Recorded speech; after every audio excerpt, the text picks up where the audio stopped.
what was once called a conspiracy theory, but is now known as true today. Harvey Weinstein sexually assaults many upcoming Hollywood stars was such an open secret it was constantly referenced in media way before the Me Too movement. Which basket would you put Roman Polanski in? He drugged and raped a 13-year-old and was still lauded and feted by Hollywood. Or Woody Allen, who married his adopted daughter. Or Jimmy Savile in the UK. Yeah, all are bad, but Jimmy Savile was a whole different level of monster. He got away with far too much because of who he was, and in particular his personality, which was eccentric to say the best. Another thing, but in the UK, Jimmy Savile was by far and away the most famous. Everybody knew who Jimmy Savile was, and there was a huge amount of cognitive dissonance around any rumors. Hillsborough disaster in England 1989. Bad crowd management at a football match by the police. Overcrowding led to a crush, with 97 dead and 766 injured. The police covered up their responsibility and blamed the fans until a second report in 2016 held the police responsible. Edit, spelling.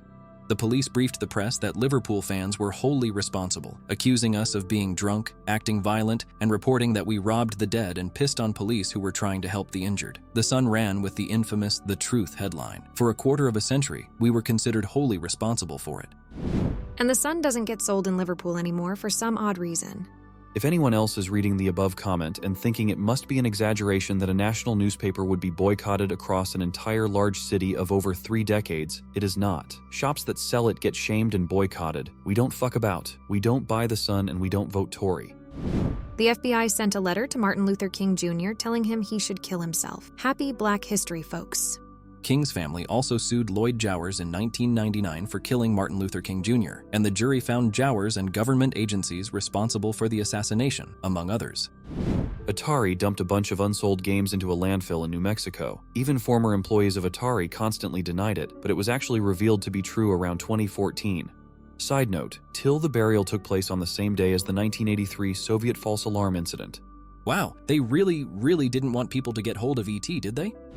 MKUltra. Basically, they were doing a bunch of experiments using various devices, drugs, and psychological tactics to try to determine if mind control is real in any way. I believe the results were mixed, to say the least. Like, one story I know of is one test subject of MKUltra merely got his beliefs torn down by an interrogator and went on to become the Unabomber.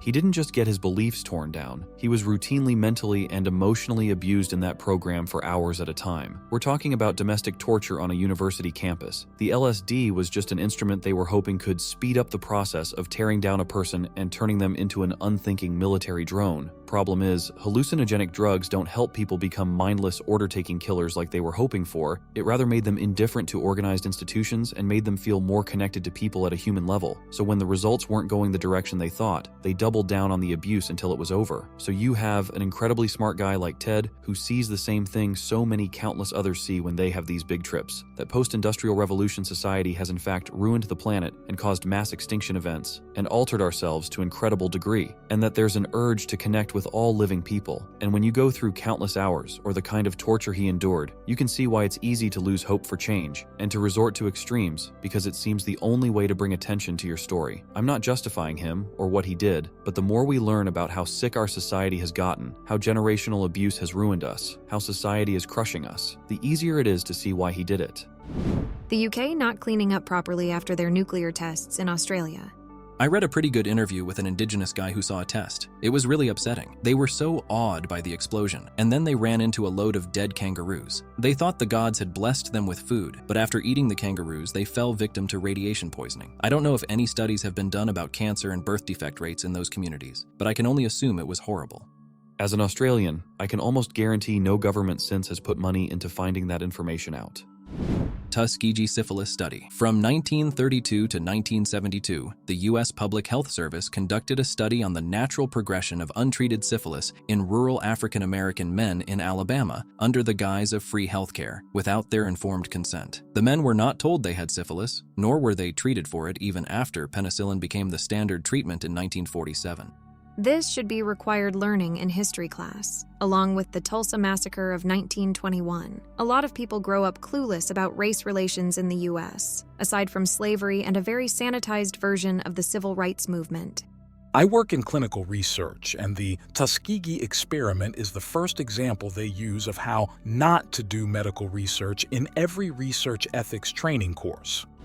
The fact that Japanese citizens had disappeared because North Korea had kidnapped them. One of the victims was 13 when she was kidnapped. Her parents devoted the rest of their lives to reunite with their daughter, but the dad passed away a few years ago without ever getting the chance to see her again. His passing was pretty big news at the time. The kidnappings are still an ongoing issue since some of the victims are believed to be alive in North Korea. Edit. Clarified that both parents were heavily involved with trying to get their daughter back, but that the dad died recently, adding more details below. As some people have mentioned, the 13-year-old's name is Megumi Yokota, and she is from the area of Niigata, which is on the Sea of Japan side. The abducted Japanese citizens were ordinary people that were used to teach Japanese to North Korean spies for them to blend in. In Megumi Yokota's case, it's hypothesized that she might have witnessed some secret North Korean activity, and so she was kidnapped to stay quiet. If that's the case, it makes a little sense why North Korea returned other Japanese citizens, but not her, and insists that she's dead. There was a North Korean spy, Kim Hyeon-hui, who defected after a botched bombing of a Korean Airlines flight in Bahrain, and she confessed to being taught by one of the abductees, Yeiko Taguchi. Taguchi was a single mom of a 3- and 1-year-old who was kidnapped after dropping her kids off at a daycare. She was 22 years old. Taguchi was forced to teach Japanese to the North Korean spy, and it's reported that she often wept when talking about how much she missed her kids. The Japanese government officially recognizes 17 people abducted. However, the National Police Agency recognizes 871 missing person cases from the period when the kidnappings occurred, where abduction cannot be ruled out. We may never find out exactly how many people were kidnapped since North Korea is unlikely to confess ever again. Someone also pointed out that Japan is not the only country to be victimized. South Korea has the unfortunate title of having the most abduction cases at around 3,800. However, I'm not as familiar with those cases.